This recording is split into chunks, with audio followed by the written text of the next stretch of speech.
October the 30th, 1993. On this day, a Hollywood heartthrob will die from a massive overdose of cocaine and heroin. The call came in sometime after midnight. It came in as a seizure up on Sunset Boulevard at the Viper Room.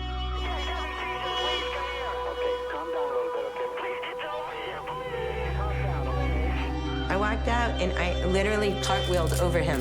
He was lying on the sidewalk getting resuscitated by paramedics. I didn't understand what had happened. You know, half an hour ago, he was, you know, seemingly no problem. And then boom. This is the story of the last 24 hours of River Phoenix.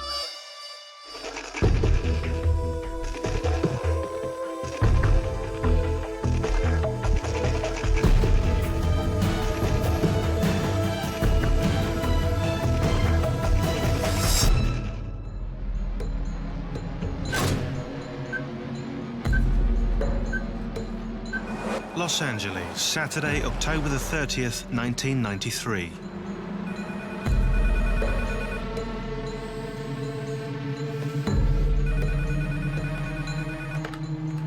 River Phoenix wakes early. To the world, he's Hollywood's golden boy. Vegan, ethically minded, squeaky clean.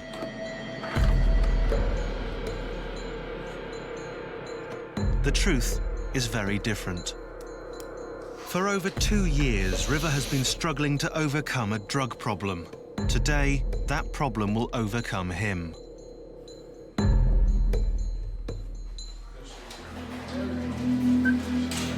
River is working on a film called Dark Blood. He's been on the film for 2 months and has stayed off drugs all that time. But when he arrives for the last day of filming, director George Slauser notices River is behaving strangely. There was a difference in, I say, body language. He could not judge distances perfectly well, and his walk was a little different than normal. He was someone who would never sit longer than, I think, 20 minutes without standing up from a chair. And that day he sat maybe for an hour without moving from the chair. He had been taking drugs the night before. That was obvious. River has an on-again, off-again drug habit, but recently he's been finding that habit harder to manage. Until today, he's been clean on set, but it's been a struggle. I saw him during the shooting of Dark Blood. He was in bad shape during that. And I think that had more to do with the drug problem at that point. That it was a difficult film. He was having a difficult time on it, trying to stop, detoxing, the pressure of having to do the role when you're not physically ready. It was a difficult, really difficult time for him. Now, for the first time on the shoot, it looks like River is losing the battle. And I got a call on my machine, and he says, it's River. He said, maybe I can see you over the weekend. I says, you know, I'm having a real hard time keeping my head above water. He says, in this crazy business. It was the first time I ever heard any uncertainty in River's voice. So far, River Phoenix has had a charmed passage through Hollywood. Now, on the set of his 14th film, he's coming apart.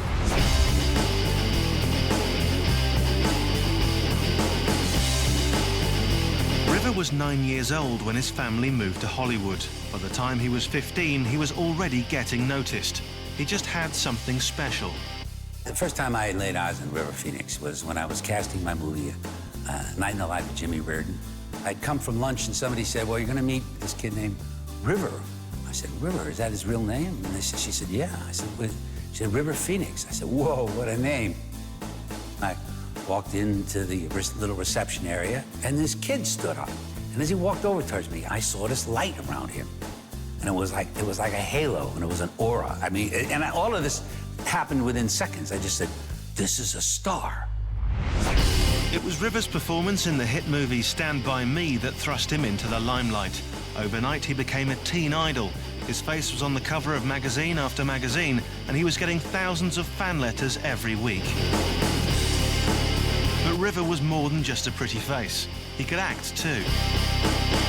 Every single take was excellent. You only did one take, or two maximum, and the enthusiasm and the intensity was there, so he was inspiring everybody else. People wanted to be around River. I don't think I ever felt that something was false or fakey. I'm quite sensitive, I guess, to people who are either theatrical in the wrong way or are just saying lines which they don't understand or don't mean, they don't know. It has a lot to do with, the pauses you make when you talk and how your voice goes and so on, and how, I would say, the body and the voice and the arms and the feet and everything and the eyes are in sync, or one thing. When you think or feel one thing, your feet should feel it too. If you don't, then you're acting the wrong way. And River, in that sense, was absolutely an actor, because I felt that his whole body was participating. Soon, River was on Hollywood's A-list. He was Oscar-nominated for his role in Running on Empty, and his part in My Own Private Idaho won him the Best Actor award at the Venice Film Festival. After just a few years in Hollywood, River was earning almost $1 million a movie, and he was a pin-up the world over. But for River, the money and the recognition was not enough in itself. He wanted really to be good in what he did. So at that level, you might say that his fame and his success was an adversary to his peace, and that he was being seen. And also knowing that his family came more and more to depend on him, because he was the main breadwinner for a clan. Aged 17, River found himself supporting his parents, 4 brothers and sisters, paid staff, and hangers-on. He was the golden child who went to Hollywood, became a movie star, and so he had the pressure of having to support his family, to bring in income. I can only imagine that it presents a kind of pressure that, so when the work stops and you're like, ooh, what am I gonna do next? Where's the next job coming from? I know I'll get something, but, what do I do in my downtime? How do I take the pressure off? I think that's another avenue where, partying and drinking and, having that kind of life can really, present itself and as a healthy alternative. This kind of like, oh, I need this because I'm gonna have to go back to work again soon, and I'm gonna have to stay clean for that, and I'm gonna have to, I just want to be me for the small period of time, and I just want to have the pressure off. He had a lot of pressure. It's a big family to have to support and to feed and to house and clothe. The pressure on his young shoulders was enormous, and from time to time he needed to escape. Music was one release. He would jam for hours late into the night, often falling asleep over his guitar. The other way he relieved the pressure was to take drugs. River had the money and the freedom to do whatever he wanted, and his friends knew he had to be watched. With River, you always had, someone had to be there. Someone had to chaperone his drug use. And if they didn't chaperone his drug use, it was dangerous. It was always dangerous.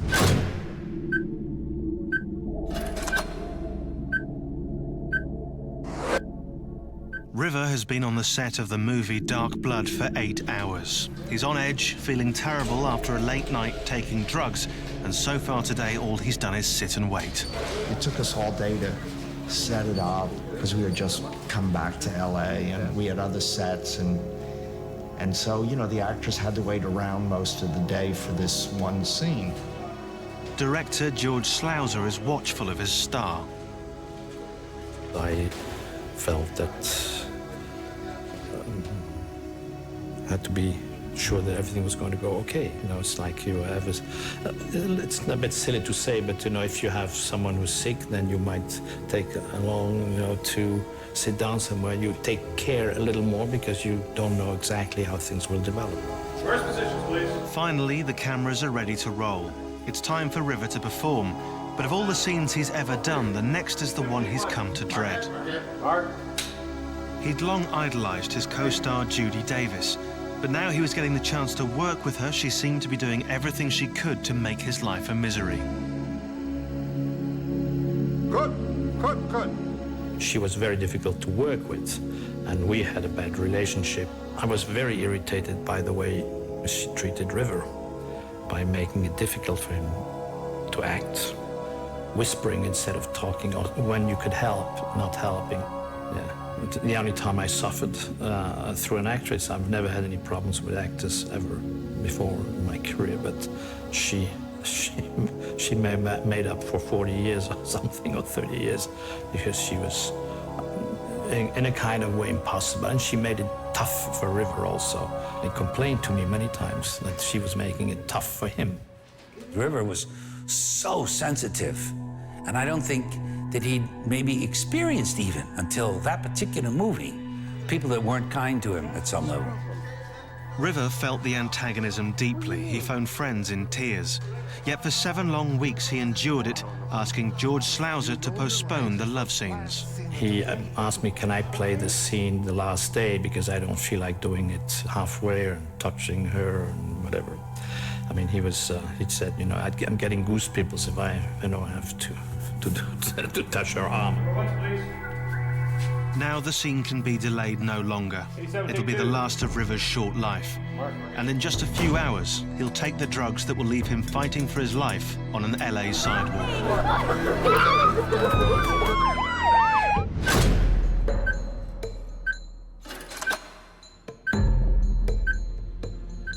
River Phoenix has 16 hours to live. He's on the set of his last film, Dark Blood, and he's in a bad way.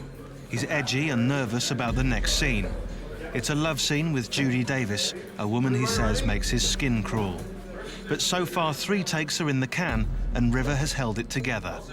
Now it's take 4. Mark it. Mark. Frame. Action. Somebody's gonna die. Believe me.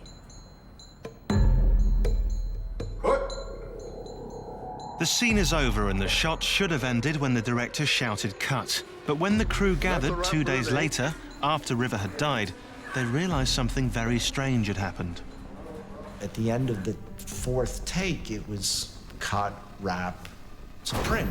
The lights came down, and River became this perfect silhouette, lit by these candles, almost like you're in a church.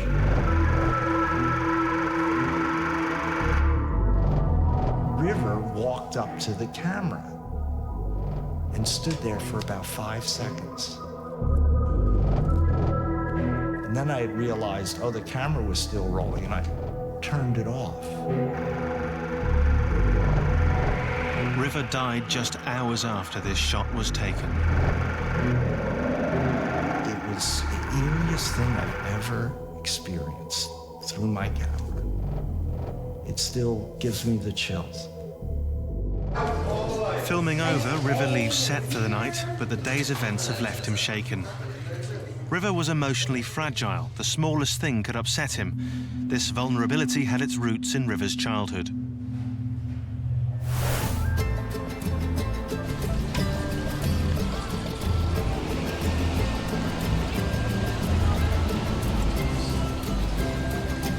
River spent his early years on the road in Latin America. He wasn't River Phoenix then, he was River Bottom. His parents, John and Arlen Bottom, were missionaries for a Christian cult called the Children of God. River's dad, John, held the grand title Archbishop of Venezuela and the Caribbean. They went wherever God sent them.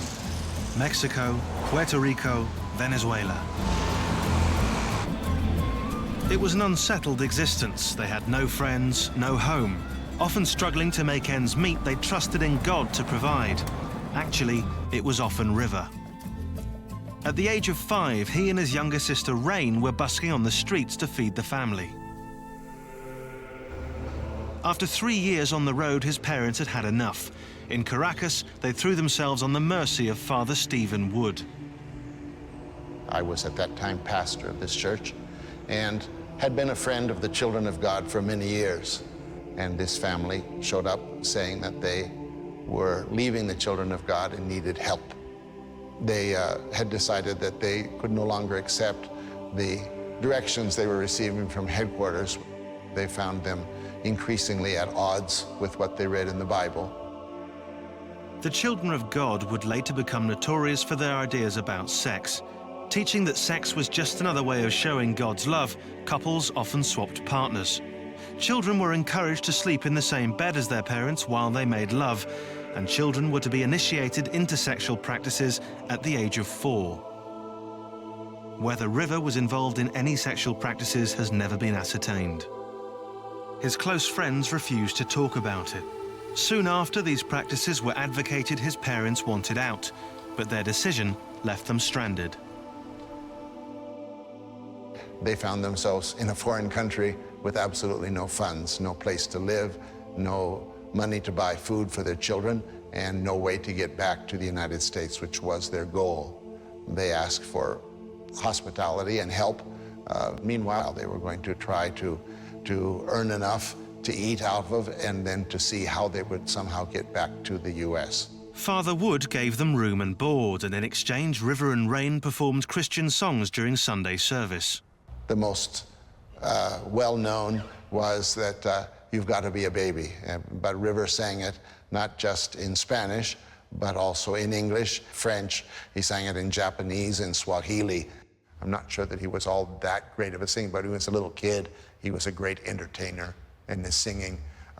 And the fact that he could even play this huge guitar, this guitar that was so much bigger than him, was impressive.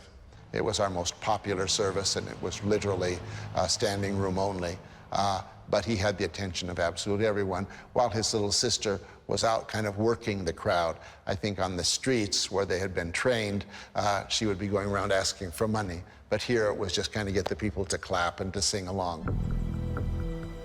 After 4 months, Father Wood found the family a way back to Florida on a cargo ship. On arrival, they changed their name to Phoenix to symbolize a new beginning. But River's early years would leave their mark. He told me he suffered from the upbringing. I guess part of his, vulnerability and fragility, which is also part of which why he's a good actor, is maybe due to that background. You can become strong because you have this kind of tough childhood, or you can get obviously traumatized. So I think it's a bit of both. River was vulnerable. He took the knocks of everyday life hard, and drugs were an easy escape.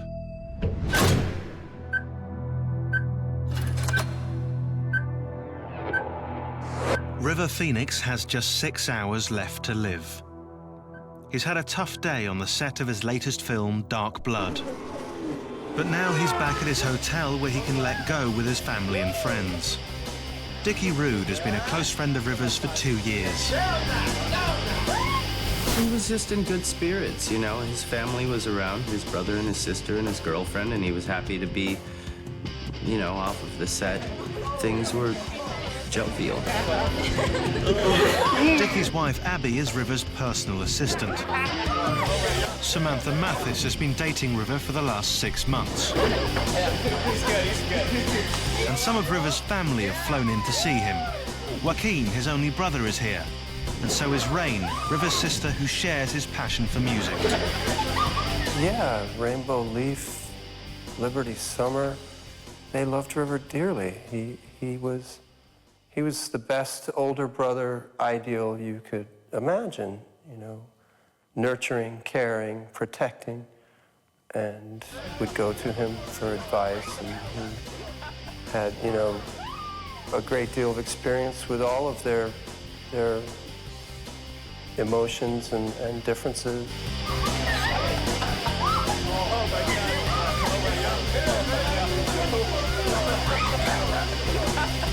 There's no sign now of the stress he was under earlier on set. It was a normal, welcome back to LA type of atmosphere. He was great. He seemed to be completely on his mark. There was no clue as to any kind of haywire going on or potential for that. So far today, River has stayed clean, and that's the plan for the night ahead. He wants to keep a clear head because he's been asked to play at one of LA's coolest new clubs, the Viper Room. River is due to appear alongside one of his music heroes, but tragically, he'll never make it onto the stage. The movies dominated River's teenage life. They had to. They were his family's bread and butter. But River had grown up playing music. It was his all-consuming passion. When he wasn't working as an actor on my movie, he was playing the guitar or he was writing music. He was always creating. I remember going to his room a lot of times, and it was music books and song and notes and everything for his music. Because one of the memories I have is River's hair hanging down over his face and River hanging over a guitar. And so I remember seeing him a lot working on his music because he loved music. According to him, it meant to him more than the acting. Like, for him, the music, he was more into music than into being an actor. He wanted to be a musician. At 17, he got the chance to do just that. The family moved to Gainesville, a hippie town in Florida famous for its music scene. They bought a large ranch just outside the town and employed Dirk Drake as the family tutor. And when Dirk first met River, he recognized a passion for music. I pulled up into the driveway, and there was a room that perhaps had been a garage, I'm not sure, but had big sliding glass doors, and I got out looking around. And when I came through, this teenage kid pops up, and he's got an Ovation guitar, and he's all excited to show me the engineering of it. I just remember thinking, this kid's a musician, he's so on it, and it was so important to him to share that guitar with me.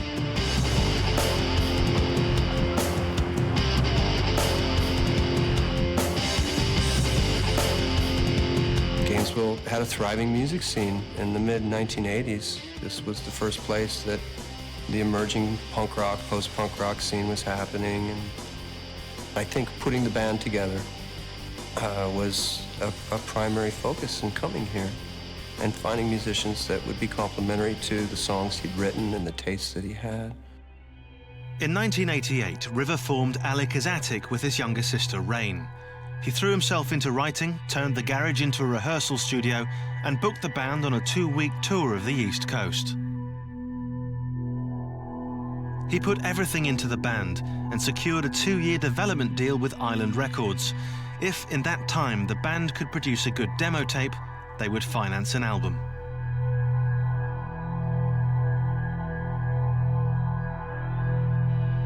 The band was River's plan for the future, and he desperately wanted to be taken seriously as a musician. It was very difficult for River because he didn't want his name or his movie star status attached to his band's gigs. And it never seemed to fail. They'd get a gig at a club, and the proprietors of the club, I guess eager to get people through the gate, mentioned, you know, River Phoenix and his sister Rainbow. It was disappointing because he wanted his music to be taken for the music and not the music of the Hollywood star. Any chance River got to prove that he wasn't just a teen actor with rock star pretensions, he leapt at. On his last day, he'd get such a chance.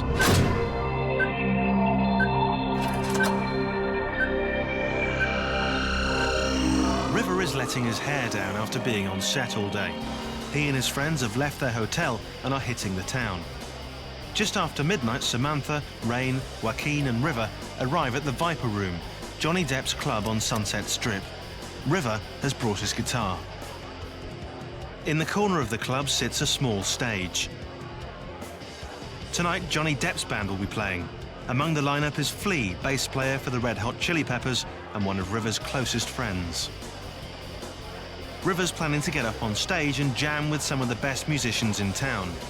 For this, he's staying clean. Pleasant Gaiman, LA columnist, is also in the crowd.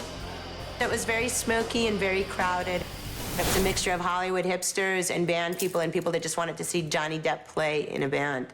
You know, just, you know, some giggling, teeny boppy kind of girls.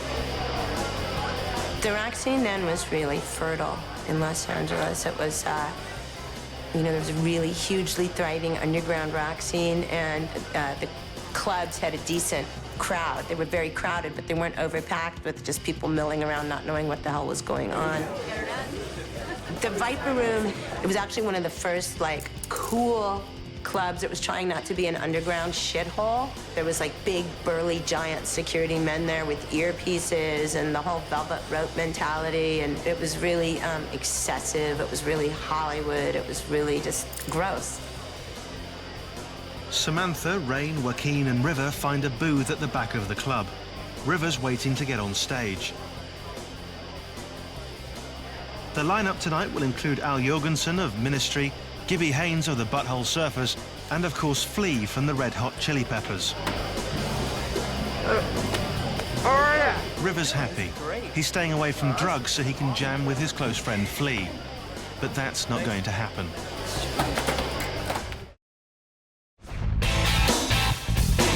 River and Flea had been great friends since they met 3 years earlier on the set of My Own Private Idaho.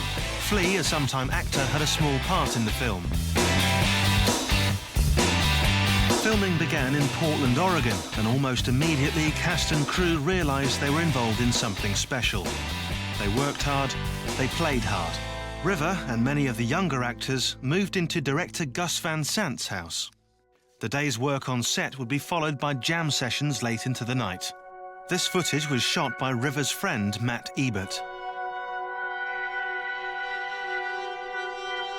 When he and Flea met on Idaho, you know, they got along like, you know, brother and brother. Like, they just went arm in arm into the sunset with it. Like, they just, you know, played guitar together and really, like, you know, became really close friends almost immediately.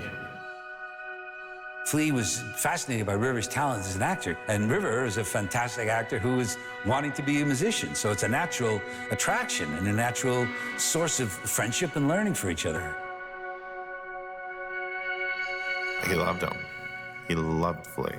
River was crazy about Flea. From this moment on, River and Flea became inseparable, and on his last day, Flea would be with River until the very end.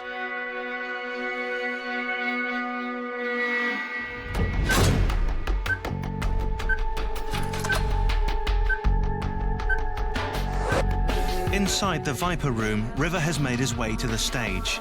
He's expecting to join the band, but there's a problem.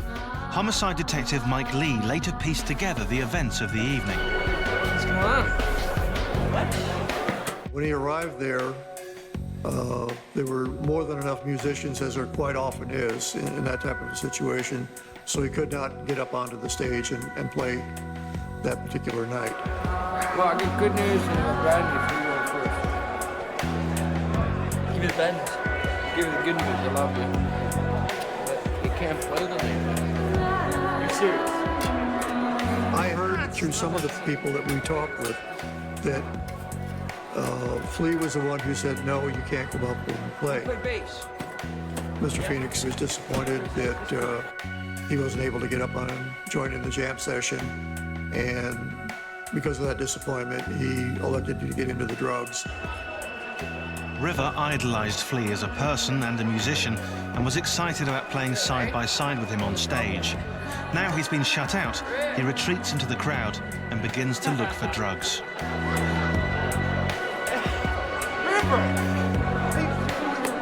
If you were of a mind that you wanted to go in and party with drugs, they were available. And, you know, it was your choice, whatever you wanted to do. It was not at all hard to find drugs out on the strip. There was drugs everywhere. Probably the main things were cocaine and heroin. Plus, at the age of early to mid-20s, you still have the hallowed misconception that you're immortal. You know, you still look pretty. You don't really get a hangover, you know? I mean, you can, sure, I can do all of this, you know? It's not gonna have any consequences. All right, you know what? I know what you need. I know what you need. So I know that he was disappointed, and being disappointed in something I think we've all been there, where instead of reaching over and closing the door, you sometimes slam the door. River is about to take the drugs that will kill him. My Own Private Idaho introduced River to Flea. It was also where his drug use first became dangerous. By 1989, River had played some interesting roles, but they were all safe, chosen for him by his mother and agent as suitable for the River Phoenix image. Yet River longed for something different, dangerous and adult, longed for a role he could call his own. The script for My Own Private Idaho offered that role. This was an art house film about male prostitutes based on a play by Shakespeare, about as different and edgy as River could have hoped for. It was very, very cool at that point in time in youth culture to focus on the dark side and focus on the beautiful loser and the romantic lost boys and girls of our culture. And River was attracted to that and curious about it. And this was his chance to jump into it. His character, Mike Waters, was a heroin-addicted rent boy, and River was determined to do the part justice. With his personal assistant, Matt Ebert, River spent days hanging with rent boys on the streets of Portland, Oregon. Now we're mixing ourselves up with street kids and, you know, boys and girls, young boys and girls, and the drug element is there. We have dealers, we have Johns, we have, you know, we're kind of on the underbelly of all of Portland, trying to scrape up some history. We're going to bookshops and, you know, little bathhouses and, you know, looking for any kind of seedy. We're looking for it because we have to recreate it. We have to, you know, do it, and we want to do it right. We don't want to just, you know, invent, you know, this for an audience. We want to create, we want to reflect it. And we want to do it honestly. He was really into research. He was very big on, like, okay, I got to learn all about these characters. We'd go into what they call Vaseline Alley, and we'd meet street hustlers, and we'd take them home and we'd interview them. Here I am walking in the motel room in my bathtub. I stand next to you, and I say, so you're gonna take your pants off. Mm-hmm. What is your reaction? Mind-boggling stuff, you know, like the lives you would run into with this. And you're thinking, you know, here I am with this. We're actually doing, you know, trying to find out what it's like to do that, you know, what these kids actually have to go through. And a lot of it was really painful, you know. And I think that while it can feed an actor, it also can be dangerous. You know, the closer you come to a really dangerous environment and a situation, the closer that environment gets to you, too. One of the fundamentals of acting is research. You know, there's a certain amount you can bring from within, but then there's a lot you need from without. And when we were on the streets of Idaho, and he was acting, and we were all acting with street kids who were literally heroin addicts, and you knew they were heroin addicts because they had tracks in their hands, and they talked about it on the film. So that River would try that would be, I can't imagine him not trying that, actually. I mean, being as young as he was, and as brave as he was. River had drunk before, smoked some dope, snorted some coke, but always in moderation. Now he knew no restraints. As the parties at Gus's rolled on night after night, his drug use escalated. Because I feel there's a theme. Xanax, Valium, Vicodin, Percodan, Percocet, you know, drug after drug after pill after pill after pill, smoking pot, drinking alcohol, snorting cocaine, snorting heroin or smoking heroin. We did a lot of drugs. You know, we did a lot of drugs. What had started as character research was now becoming much more dangerous. We're not made of Teflon. We're skin and bones. And, you know, I think that's when, you know, that's when his addiction really started to take off. However hard he battled it, the urge would always be there. In moments of stress or anxiety, the temptation would be hard to resist.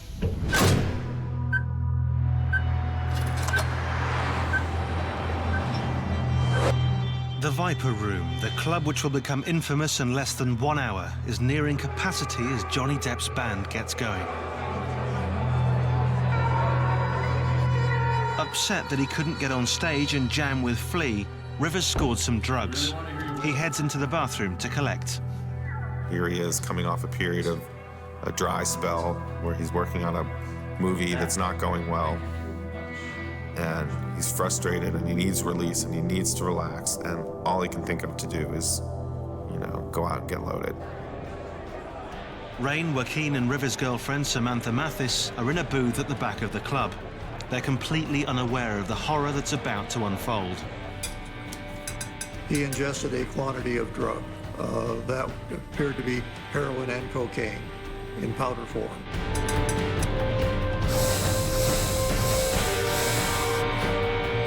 It appears that it was snorted, and the reaction was almost immediate.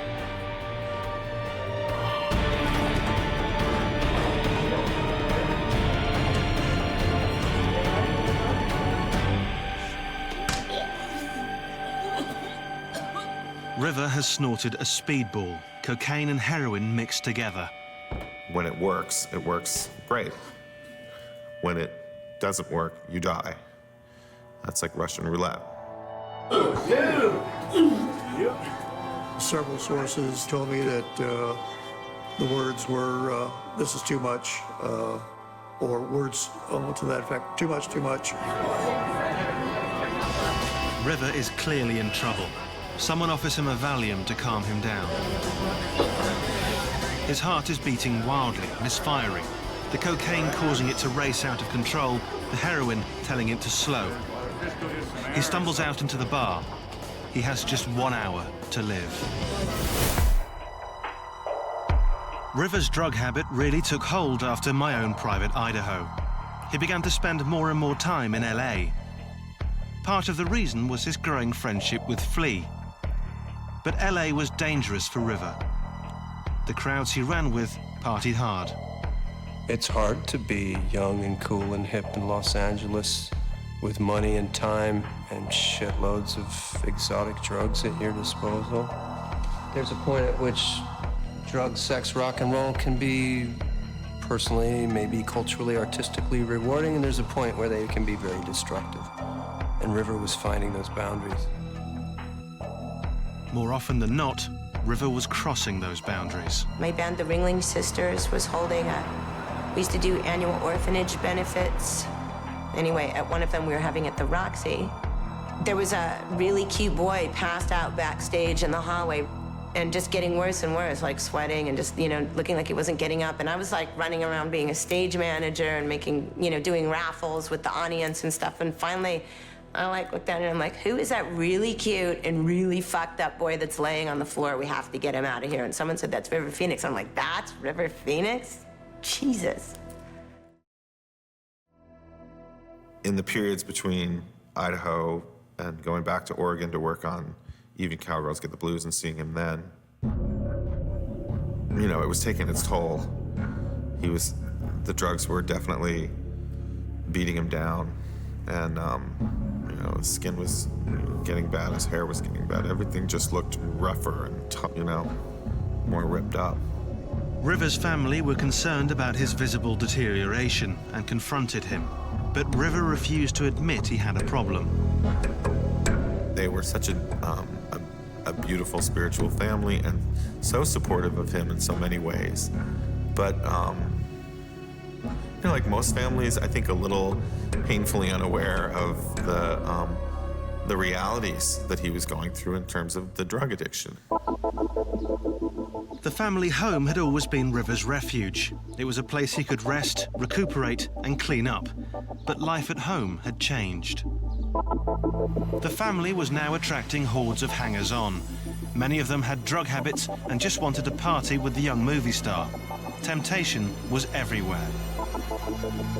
I turned to River and said, a lot of these people are not very well educated and they're completely reactionary and they're just partying hardy and living a glamorous life from one moment to the next. And if they're fucking their lives up, it's not your responsibility and you shouldn't enable that. And if they're fucking your life up, then it's your responsibility to detach yourself from that. By his last year, River was working hard to clean up his act. But the temptation was always there. Clean periods were always followed by a binge. River's life became a struggle. Those months were tough. They were tough on everybody who was hovering around the supernova, because it all of a sudden just exploded and was gone.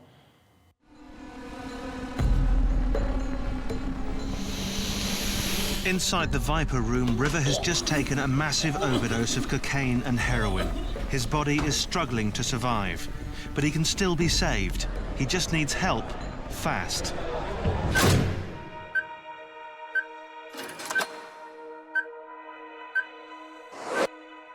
River Phoenix has less than an hour to live. He's gone to the Viper room on LA's Sunset Strip. His sister Rain, brother Joaquin and girlfriend Samantha Mathis are in a booth drinking.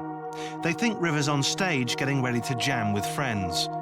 Actually, he's been shut out of the jam session and, disappointed, has just snorted a massive speedball, cocaine and heroin combined. River's body has gone into shock. It's one thing to use heroin and cocaine and everything on a daily basis. Your system becomes used to it. Your tolerance stays the same. But when you start and stop and start and stop and start and stop and then always go back to where you left off, you run the risk of overdosing and killing yourself. He was a kid. Kids make mistakes.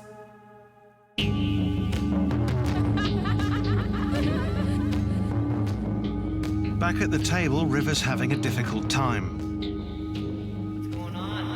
It's obvious he's not feeling well, but no one's aware of the effects that the drugs are having on his internal organs.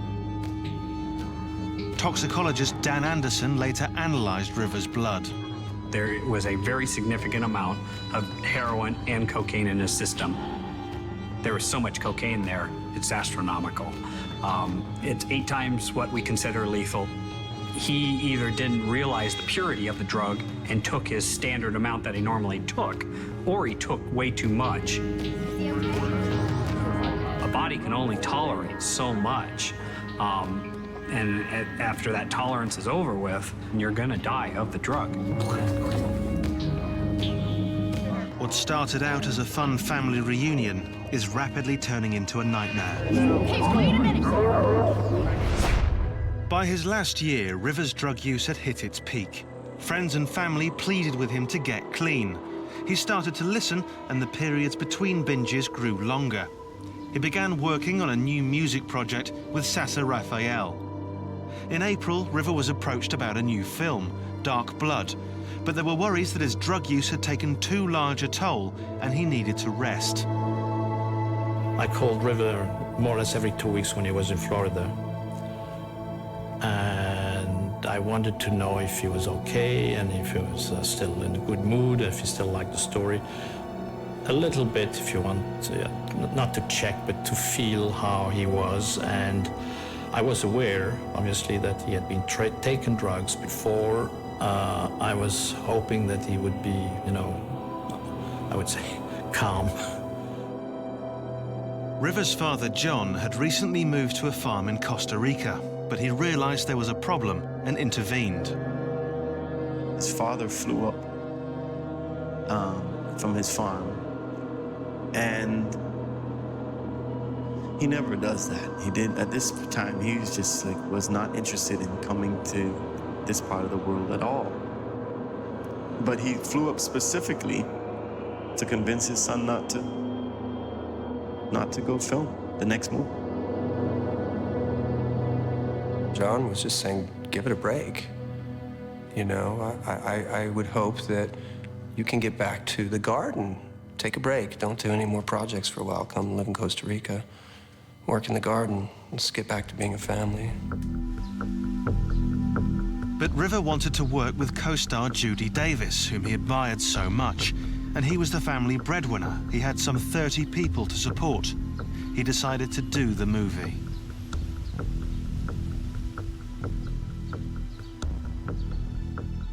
For 7 weeks, the cast and crew of Dark Blood lived and worked in the middle of the Utah desert. All that time, River stayed clean. I was quite busy, so that there were many times when I started to get the feeling I am so busy with, the preparation of the shoot and the cameras and the this and the that I was not spending maybe enough time with River. Finally, the location wrapped, and the production was moved back to LA for 2 weeks in the studio. River was heading back to Partyland.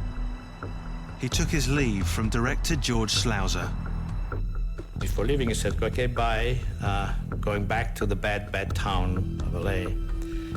And I didn't realize what he meant with the word bad. Unfortunately, only after his death, I started to understand what the implications were in the word for him. 4 days later, River would snort the speedball that killed him.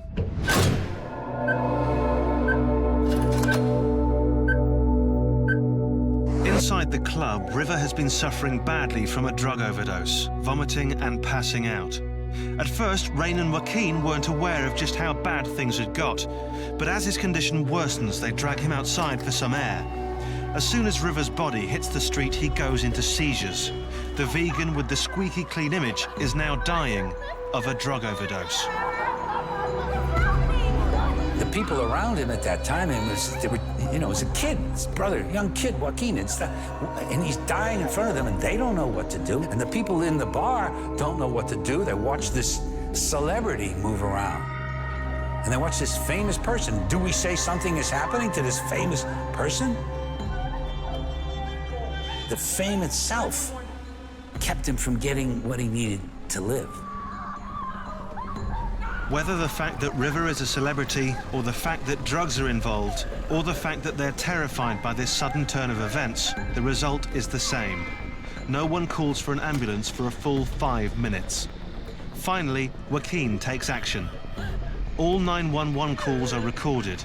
This is Joaquin's call. Yeah, he's having seizures on Sunset and Larrabee. Please come here. Okay, calm down a little bit, okay? What's the address where you need it? It's Sunset and Larrabee. It's at the Viper Room. He's laying on the cement. Is he breathing? I don't know. The last I checked, they said he was breathing. Is he fucking breathing? I don't know if he's breathing. Please, you gotta get over here with the ambulance. Who's with him right now? My sister and some people. Sister? Yeah. Okay, can you talk to her from where you are? God, she's trying to give him mouth to mouth. Please get over here, please. Calm down, okay? Sir, calm down. Tell her not to give him mouth. It's 4 more minutes before the paramedics arrive. River is lying still. His seizures have stopped and his breathing is shallow. The speedball is attacking his heart. Beating wildly out of sync, his heart is failing, pumping little or no blood. He's running out of time. River Phoenix was lying on the sidewalk, unresponsive, with a couple of friends around him. And he was pulseless, he was non-breathing, and had no heart activity. We immediately started CPR, intubated him to control his airway, and started an IV, and gave him a series of drugs in an attempt to restart his heart. Back at the Hotel Nico, 2 of River's closest friends, Dickie and Abby Rood, have no idea their friend is in trouble. We got a phone call at the hotel, a hysterical phone call. I can't remember from who, whether it was his brother or his sister. We jumped in the car and rushed up the street. It wasn't that far away, but it was a terrifying shock. A terrifying shock to see your best friend lying on the sidewalk with paramedics standing over him and a crowd of people around dressed up in Halloween costumes, and it was just incomprehensible for me. Having failed to restart his heart, the paramedics prepare to transport the lifeless young actor to the closest emergency room. News of the incident has spread into the club. Flea runs outside and demands to travel with River to the hospital. But it's too late for River Jude Phoenix. He's pronounced dead at 1:51 a.m., October 31st, 1993.